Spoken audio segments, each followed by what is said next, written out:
Absolutely beautiful. Long time no see. I hope you enjoyed viewing the mountain on a very cold morning after the snow.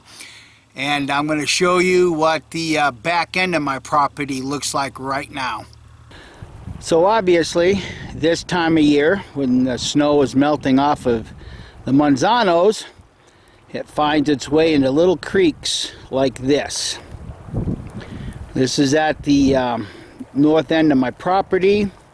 You can see it running, and then it goes across the driveway when the culvert can't handle it because it's still flowing in an easterly direction. One of the reasons I'm recording this is to show you, friends, that the piece of property I have here, there's the legal easement, and the legal easement does go through my property. It's on the outer edges of it. But let me get repositioned and I'll show you what's happening at this point. Don't know how well you can pick up the color change, but at night this thing really begins to flow. But you can kind of see the color change. This would be the overflow. Now, since the water is still flowing, you'll be able to see it escaping right over here. Okay, now let me step off to the side, and now you can take a look at the length of the easement road. And unfortunately for the one resident that is using this easement road, he cannot access his home right now. There's a few other properties here. There's there's 3 properties that is using this legal access. The only one of them is developed, and the other 2 probably will not get developed because, as you can tell, they're in a flood zone. Just a little side point here to emphasize just how old this portion of New Mexico is. Yes, that is an old coffee pot that's been flattened out. This particular road that I'm showing right now used to be the old dirt highway between Manzano heading off towards Mountain Air. Well, this is looking directly west. You can see the mountain right there. I know I'm kind of pointing in the sun, but this is the easement road. Every year it does this, and then it ends up draining right back into the main ditch.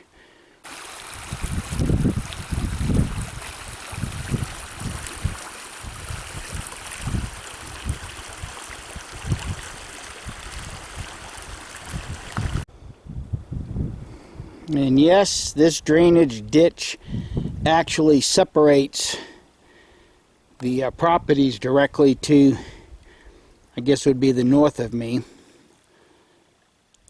And this does run. One of the bad issues about this portion of the property right here is in the wintertime when this is snow-packed, if you're not really careful with your driving, you can end up in this ditch, as a neighbor did about 15 years ago. We tried to tell him, slow down. He wouldn't listen. He actually totaled out a vehicle right at that tree. Yep. And it should also be noted, as you can tell, this portion of the property is also a highway for the deer. Oh, and I should also mention occasionally the mountain lion track and the bear track. So it is a little difficult for me to get to the back end of my property if I don't want to walk, but that's something I have to deal with, live with, enjoying the beautiful state of New Mexico. Well, I'm at the point that I have one day without any wind. Might be a little bit of a breeze, but today's supposed to be the better of the next 4 or 5 days. So let me show you what I've done in the meantime. My 51 Navy, I actually crowned the front of the muzzle just a little bit. Hopefully that'll help. And I also got a set of Triso cones to put on the cylinder. And it's not because my homemade slick shots didn't work. Go back and view the shooting videos with my 51 Navy, and you can see I didn't have any hiccups at all with my homemade slick shots. I decided to go with the Triso cones just because I like the idea of that hole that sets on top of the powder charge being smaller, which will prevent as much blowback. I don't know if that's going to really improve accuracy, but we're about to find that out. So I'm going to get loaded up, 18 grains of my homemade black powder with the juniper, and these particular Triso cones want number 10 percussion caps. So I'm going to get loaded up, and we'll see if I need to make any more adjustments. And one other thing, I did open up the rear sight just a hair bit more so that I can get a better view of that front pin. So let me get loaded up, and we'll see how the gun shoots with some of the adjustments that I've made with it. Stand by. And also something else that I discovered, at least I think I discovered, in the last shooting session, I talked a little bit about my there being gunpowder left on the wads. I am surmising at this time that I had my wads sitting in this copper container that I made myself, but I had this sitting in the direct sunlight. And this being a warmer time of year and the angle of the sun is changed, and because I had this sitting in the sun, I'm beginning to think, or at least I was thinking back then, that the sun was softening up the lube. And once again, being made out of copper, we all know how easily copper conducts heat, especially when it's sitting in the sun. So I'm going to keep this out of the sun this time and see if that's going to make any difference.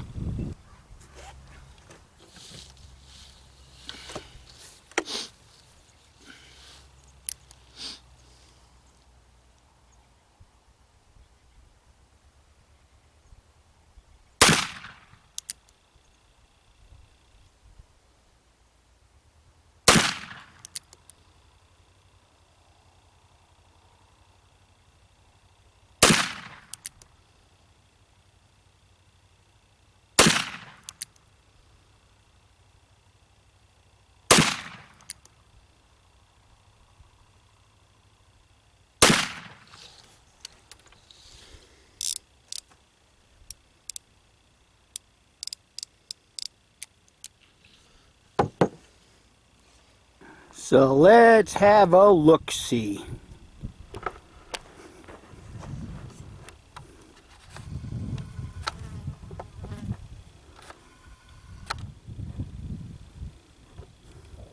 Well, not too terribly bad for the first cylinder. I'm going to go mark those off and get reloaded and try it again. Well, I found one of the wads right at the target. That would have been the side that the ball was sitting against. Let me turn it around, and there's no unburnt powder. So right now I'm of the mindset that having had those wads set in the sun softened up my lube just enough to make that powder wet or not burn in the last shooting session. So let me get reloaded, and we'll have some more fun. Well, let's see if I should leave well enough alone. Here we go.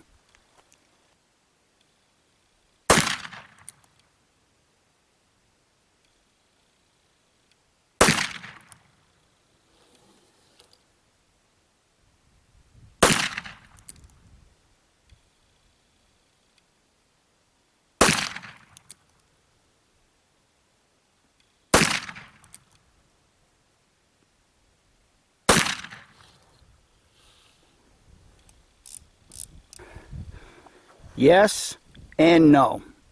The barrel is staying tight. Actually, that's not too bad, because the first couple of shots I took, I don't know where they went, obviously, but I was kind of favoring the left side of the front V-notch. And until I get this into the editing program, I won't know for sure where those first two shots went. But from here, it looks like two flyers, like the other two previously ones, but everything else seemed to be opening up that hole a little bit bigger. So I'm going to go mark these off and see what I have to do next.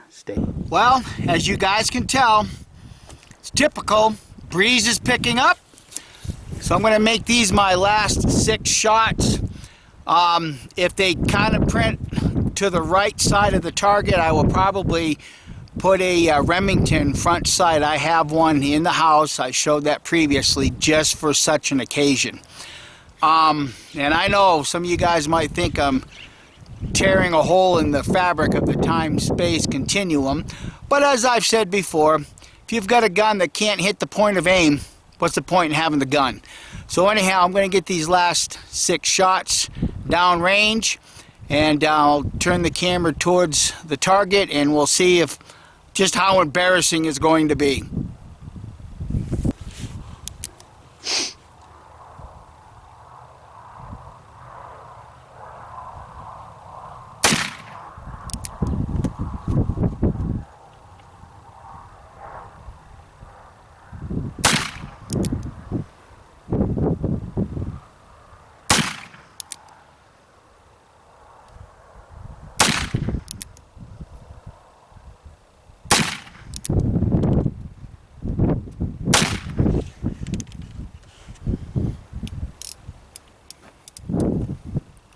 Now obviously I kind of rushed that, but let's turn the camera towards the target and we'll take a walk up and see.